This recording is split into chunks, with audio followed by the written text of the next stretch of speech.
Olá, meus amados irmãos, bom dia, boa tarde, boa noite. Aqui quem vos fala é Everaldo Freire, um ex-obreiro da Igreja Universal, na qual passei lá 19 anos da minha vida. Denominação essa que aprendi só o que não prestava, cara. É impressionante como quando a gente é novo, nós somos ludibriados de tal maneira a fazer vontade de homens inescrupulosos. Pessoal, hoje eu estava dando uma olhada no canal do Jair e da Ana, né, a qual eu sempre assisto, e uma das coisas que eles chamaram a atenção foi para essa dita maldição, né, que o Edir Macedo sempre lança. Fazendo uma observação sobre isso, pessoal, nós podemos constatar que desde que esse homem se conhece por pregador do dito evangelho da teologia da prosperidade, que o nome é enorme, nós vemos que a boca desse homem é de maldição. A boca dele exala maldição. E eu tenho falado aqui ao longo do tempo que quando o homem tem sua boca para viver amaldiçoando, essas maldições elas viram contra ele. Viram contra ele. Nós vemos no caso, ele prega tanto sobre Abraão, né, que Deus disse que aqueles que te abençoarem, né, serão abençoados, e aqueles que te amaldiçoarem serão amaldiçoados.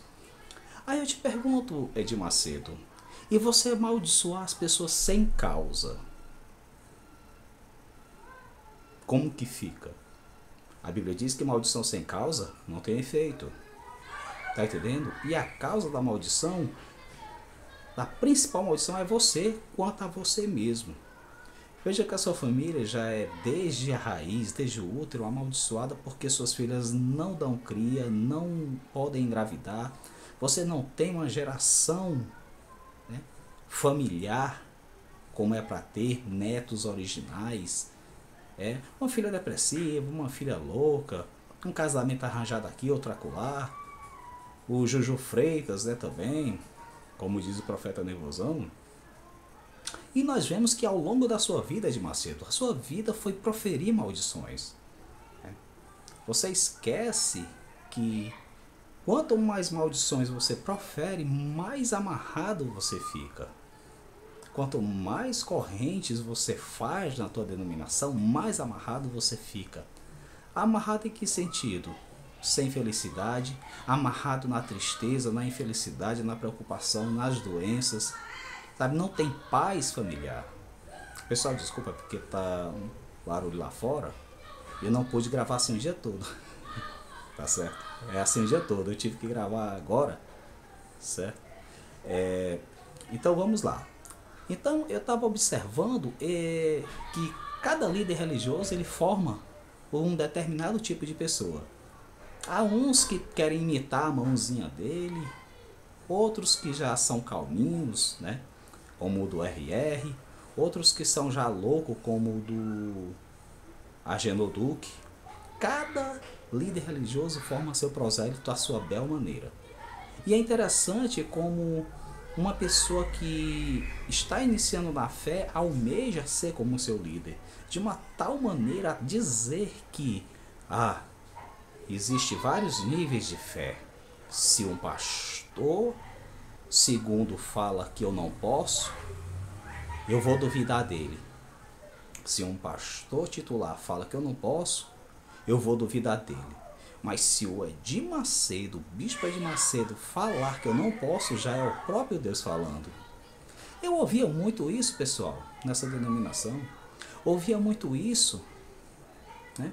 E ficava perplexo como que um homem que diz que crê no Evangelho, que é na palavra de Deus, aceita um proselitismo tão louco desse.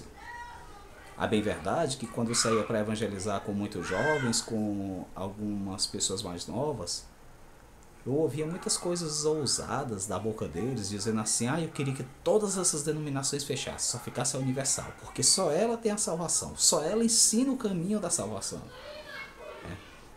Queria que o bispo Edir Macedo tomasse conta de todas as denominações, que a gente tivesse espaço em todas as denominações. A gente tinha que ouvir isso, pessoal.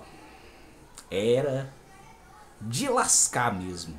Era uma situação tenebrosa. A gente ter que ouvir aquilo ali da boca de pessoas que eram para ser formadas no Evangelho de Cristo, eram para ser enraizadas no Evangelho de Cristo, mas a gente via que não estava sendo feito aquele trabalho. E quando eu comecei a fazer, um ano antes de eu sair, me olhavam torto, me olhavam, sabe, da cabeça aos pés, dos pés à cabeça, como quem dizia assim, o que tu pensa que é, cara? Né? Eles são desse jeito. Uma vez eu me lembro que eu estava com uns 5 jovens evangelizando, os próprios jovens, para você ter uma ideia, ensinando a palavra de Deus, com a mente já desperta. Então, o pastor, quando foi na reunião do domingo à noite, ele deu um exemplo lá, né, do anjo de Deus, né, e tudo. E eu era o anjo de Deus, né? Aí tive que pegar o pastor, auxiliar no colo, aqui eu em pé e com ele, com aquele miserável no colo. E o cara passou um tempão, quando eu já não aguentei mais, ele pediu para mim dar a volta no altar e subir no altar com esse cara nos braços. Isso já é um tipo de retaliação, pessoal. Você que já sofreu isso, você que já passou por isso, você sabe, quando acontece esse tipo de coisa, é exatamente o modozinho sorrateiro que eles tiram para se vingar de você. Te ensinar uma lição, né? Te ensinar uma liçãozinha para você aprender a ficar calado, quieto. Então veja bem aqui, observei aqui, e tá aqui para você não dizer que é verdade, que é mentira, que está, ó. Tava no canal da Ana e do Jair, eles mencionando sobre a maldição, né? Que como eles estavam amaldiçoados, né? Pela boca desse velho, Gagá. A realidade é que eles estão muito bem, graças a Deus. Assim como muitos que saíram de lá. Jair e Ana são homem e mulher de Deus, um casal feliz, um casal que hoje se dedica a ensinar até inglês nos canais. Casal feliz, um canal de homem e mulher de Deus. Amém, pessoal? E olha só aqui, ó. Muito me chamou a atenção esse relato aqui, olha. Que casal engraçado, Ana sem fé e bispo fracassado. Hipócrita como vocês ousam a se levantar contra a obra de Deus, e Deus minúsculo, né? Em nome do santo homem, bispo Macedo, eu os amaldiçoo. Tá aqui, pessoal, ó. Vê se dá pra você ver direitinho aí. Olha só o naipe de pessoas que esses líderes formam, né? Temos visto que a ânsia dessas pessoas incautas a se tornarem iguais aos seus líderes e a facilidade que elas têm de absorver o que eles ensinam é muito grande, pessoal. A cegueira espiritual é além, é ao infinito e além. Nós temos visto que hoje são muitos que estão deixando essa denominação, a ilude, mas nós temos que cuidar para que outros que estão lá fora não venham ter o conhecimento de sequer chegar na porta deles. Eu também estou trabalhando nessa fase de todas as pessoas que eu posso, eu abrir os olhos dela, mesmo que nunca tenham andado na Universal. É um compromisso que eu tenho tido, né, de levar o Evangelho da Verdade de Cristo e impedir que essas pessoas passem por situações dolorosas de proselitismo, né? É uma maneira de atrapalhar o reino do inferno de se propagar. E esse comentário me chamou muito a atenção, né? Porque é só isso que eles sabem dizer. É só isso que eles sabem levar ao povo. Não sei como eles sabem evangelizar, porque a maioria das evangelizações são entregar jornal, são entregar panfletinho. Isso não é evangelizar. A maior dádiva que o ser humano pode ter, depois da salvação dada por Jesus Cristo, naquela cruz conquistada por Cristo devido ao seu sacrifício, é a dádiva de levarmos o Evangelho dele a toda e qualquer criatura, pelo mundo todo, em todo o tempo. Coisa que infelizmente muitos líderes religiosos não fazem, porque eles têm uma menção desse ide por todo mundo e pregar o Evangelho. Eles pensam da seguinte forma: eu já estou com 2 igrejinhas aqui no Ceará, eu vou lá para os Estados Unidos. Eles não entram nesses interiores pequenos, desses locais pequenos que tem pessoas necessitadas. Por quê? Porque eles não acham conveniente, não tem povo para sustentar.